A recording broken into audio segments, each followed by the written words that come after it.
quarter. Akalain mong tinalo pa ng rookie coach, si Coach Tyronn Lue ng Clippers. Si Russell Westbrook naman naka 16 points, 5 rebounds, 5 assists, 5 steals at 2 out of 4 sa 3-point area.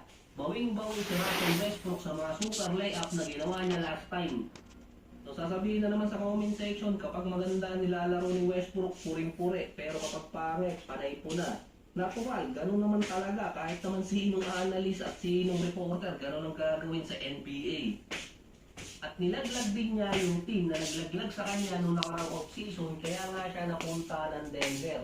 Sa lakas din ni Aaron Gordon, ito ay kapasili ko na Jokic na kakasong. Meron siya na 22 points, 9 out of 15 sa field. Samantalang si Jokic, 14 points, 8 rebounds, 8 assists, 5 out of 13.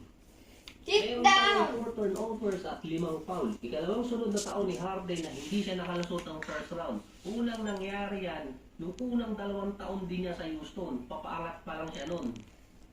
Makakalaban naman ng Denver ang number 1 seed na OKC Thunder. First time ulit ni SGA na tigasin yung mga kalaban niya si Nikola Jokic at MVP to MVP.